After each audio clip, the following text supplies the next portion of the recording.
क्या कर रही है उन्हें?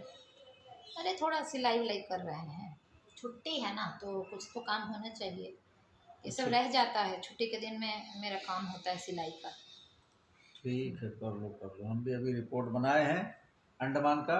अब फिर अभी जाएंगे बनाने के लिए, थोड़ा और बाकी है। अभी अंडमान का काम हो गया। तो आप अब कब जा रहे हैं अंडमान? अंडमान अब शायद हम फरवरी में जाएंगे। आप तो चले ही जाते हैं, मेरा ही जाना नहीं हो पाता है अंडमान। तो तुम्हें क्या जरूरी है अंडमान जाने की? क्यों भाई? अच्छा सुंदर जगह है, देखने का मन करता है। तुम तो इतनी इतनी अच्छी कविता लिखी हो अंडमान के ऊपर में, तुम्हारे कविताओं में तो सारा रस भरा हुआ है अंडमान का। सारी वहाँ के जितनी भी टूरिस्ट प्लेसेस हैं और उसके जितने भी आइलैंड हैं उससे संबंधित तुम्हारी कविताओं में तो समावेश किया हुआ है उसका। तो उसको पढ़ो और उसका आनंद लो। तो अपनी लिखी हुई कविता है, कितनी बार पढ़ेंगे भाई? तो सारे सारे आइलैंड तो घूम करके आई हो। जब पढ़ोगे तो उसकी याद ताज़ा हो जाएगी, तुमको लगेगा कि अभी हम घूम रहे हैं उधर। तो उसको पढ़ो और उसका मज़ा लो। अच्छा ठीक है, चलो तुम जो कविता एक अच्छी सी लिखी हो हाँ सारे द्वीपों का और उसका वर्णन करते हुए, हाँ। एक कविता सुनाओ। बहुत दिन हो गया तुमने अभी तक कोई कविता नहीं सुनाया। आपको सुनना है? हाँ। अच्छा ठीक है, सुनाते हैं।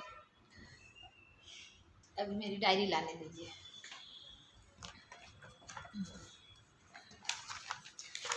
हाँ ये रही मेरी डायरी। अभी इस डायरी की स्थिति भी थोड़ी दयनीय है। ऐसे कविता सुनते रहिए ताकि इसका मुझे ध्यान भी रहे जरा। एक कविता है अंडमान के ऊपर में, बड़ा ही उसमें एक अजूबा सी बात है कि ये जो कविता है ना, ये कविता अक्सर कोई एक ही लिखता है, एक कोई एक व्यक्ति। लेकिन ये कविता जो है ना, ये दो व्यक्तियों के द्वारा लिखा गया है। एक तो मैं और एक मेरे बाबूजी। असल में बाबूजी जब हम लोग वहाँ रह रहे थे तो बाबूजी आए थे, और जब बाबूजी आए थे तो बाबूजी भी कुछ कविताएं तो करते ही हैं। बस वैसे ही किसी कागज़ में कुछ शब्द वो अपने मन के भाव को लिख दिए थे। बाद में जब मैंने उसको देखा तो मुझे अच्छी लगी, लेकिन उसमें कहीं कहीं कुछ थोड़ी सी कमी थी, या और कुछ और शब्द और कुछ पंक्तियाँ मैंने भी इसमें जोड़ा, और ये पूरी कविता बनी है। तो मैं इस कविता को सुनाती हूँ आपको।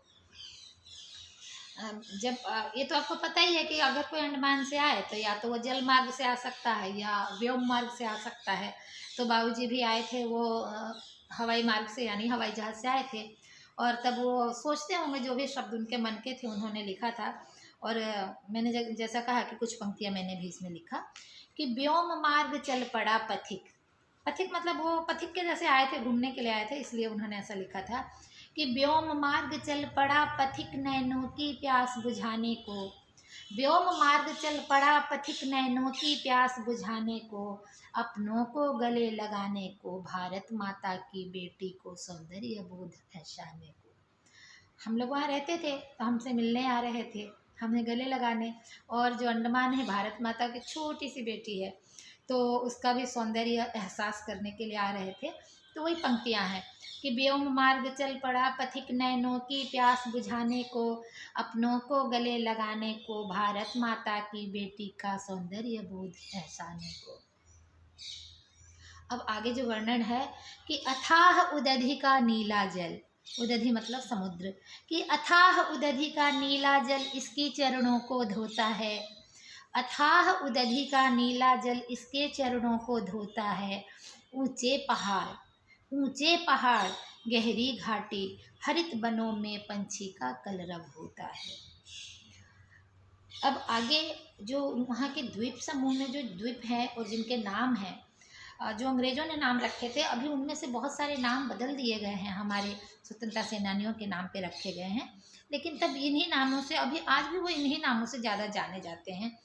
तो चाथम वाइपर, चाथम वाइपर, चिड़िया टापू और रॉस के रंग निराले हैं। ये सभी द्वीपों के नाम हैं। चाथम वाइपर, चिड़िया टापू और रॉस के रंग निराले हैं। कारवैंस कोव, वंडूर बीच और जोली बॉय बहुत ही प्यारे हैं। जलयान पकड़ अब चलो पथिक। अब ये सारे द्वीपों को देखना है तो हवाई मार्ग से तो होगा नहीं, अब जलयान से जाना पड़ता है। तो अब है कि जलयान पकड़ अब चलो पथिक, है ब्लॉक निमंत्रण देता है। हेब्लॉक एक अलग द्वीप है। कि जलयान पकड़ अब चलो पथिक हेब्लॉक निमंत्रण देता है, कर लो रात्रि विश्राम यहाँ डॉल्फिन आवास निराला है। वहाँ जो सरकारी आवास जो ठहरने का गेस्ट हाउस है उसका नाम डॉल्फिन आवास है। तो उसकी ही उसका विवरण है इसमें कि जलयान पकड़ अब चलो पथिक हेब्लॉक निमंत्रण देता है, कर लो रात्रि विश्राम यहाँ डॉल्फिन आवास निराला है। नारिकेल कदली के बन, नारियल और केले वहाँ खूब होते हैं। तो नारिकेल कदली के बन मन भावन छटा सजाते हैं, नारिकेल कदली के बन मन भावन छटा सजाते हैं, राधा नगरी के तट की शोभा मेरे मन को भाते हैं। हैवलॉक का जो सबसे सुंदर बीच है उसका नाम है राधा नगरी बीच। तो नारिकेल कदली के बन मन भावन छटा सजाते हैं, राधा नगरी के तट की शोभा मेरे मन को भाते हैं। पक्षी पशु मानव और तरवर जीवन के गीत सुनाते हैं। सब वहाँ मिलेंगे आपको। पक्षी पशु मानव और तरवर जीवन के गीत सुनाते हैं। नगर शहर के लोग यहाँ, नगर शहर के लोग यहाँ आकर अपरिमित शांति पाते हैं। बिल्कुल शांत वातावरण है। हे पथिक यहाँ अभिसार करो, आप यहाँ प्रकृति का आनंद लें। हे पथिक यहाँ अभिसार करो, प्रकृति से आंखें चार करो, उगते सूरज को नमस्कार, उगते सूरज को नमस्कार और प्रकृति का सत्कार करो। चल पड़ो यहाँ से रंगत को, रंगत एक दूसरा द्वीप है। चल पड़ो यहाँ से रंगत को जिसकी संगत लगती प्यारी, माया बंदर के अंदर में सागर की छटा निराली है। अब उठो चलो उस जंगल में, अब उठो चलो उस जंगल में जिसमें जरबा रहता है, जरबा वहाँ के आदिवासी। अब उठो चलो उस जंगल में जिसमें जरबा रहता है, 12 टांग के जंगल में। 12 टांग भी एक द्वीप है, एक गांव का नाम है वहाँ पे द्वीप पे, कि 12 टांग के जंगल में उन्मुक्त कुलाचे भरते हैं। समझो इनको इंसान पथिक, समझो इनको इंसान पथिक। ये अजूबे नहीं है, ये हमारी तरह इंसान ही है। कि समझो इनको इंसान पथिक, इनको भी गले लगाना है। समझो इनको इंसान पथिक, इनको भी गले लगाना है। भय दूर करो मिलकर इनसे, भय दूर करो मिलकर इनसे, जीवन का पाठ सिखाना है, जीवन का पाठ सिखाना है यह सुंदर सरस हरित धरती, है यह सुंदर सरस हरित धरती, सबको यह समझाना है यह सुंदर सरस हरित धरती, सबको यह समझाना है। प्रखर प्रदूषण के दानव से, प्रखर प्रदूषण के दानव से, इन द्वीपों को हमें बचाना है, इन द्वीपों को हमें बचाना है। कैसी लगी मेरी कविता? बहुत बहुत सुंदर। देखो मैंने कहा था ना तुम्हारे कविताओं में समुचे द्वीपों का वर्णन है, वहाँ के लोगों का वर्णन है, वहाँ के आदिवासियों का वर्णन है। जी जी तो बिल्कुल। तुम्हें याद आ रहा होगा कि जब हाँ, कविताओं का, जब भी मैं कविता पढ़ती हूँ तो ऐसा लगता है कि वो सारे दृश्य मेरे आंखों के सामने से निकलने लगता है। खास करके वो जरवा जनजाति जिनके ऊपर मैंने काम किया, जिस पे मैंने पीएचडी की, तो अच्छा लगता है। तो आपको कविता अच्छी लगी तो अब इसको मैं सोचती हूँ कि इसको मैं अपने यूट्यूब के दर्शकों के लिए भी अपलोड कर दूँ। कर दो अपलोड, उसमें क्या है।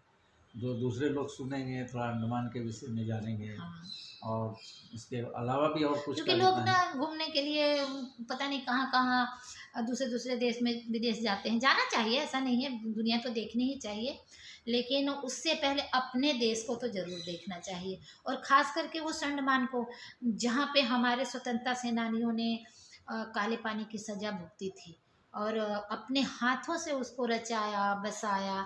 तो उस अंडमान के लिए तो मेरे मन में बहुत प्यार है और मैं चाहती हूँ कि सब लोग उस अंडमान को ज़रूर देखें जहाँ वीर सावरकर ने काले पानी की सज़ा काल कोठरी में बिताया था। तो लेकिन वहाँ की प्राकृतिक सुंदरता तो बहुत ही अच्छी है, जिसका वर्णन इस कविता में मेरे बाबूजी और मेरे द्वारा दोनों के साथ साथ शब्दों के साथ किया गया है। तो इसको मैं यूट्यूब के दर्शकों के लिए डालती हूँ और लोग वो सुनेंगे और अगर उनको अच्छा लगेगा और अगर वो कहेंगे तो मैं अगली कविता भी अपनी सुनाऊंगी। जरूर जरूर।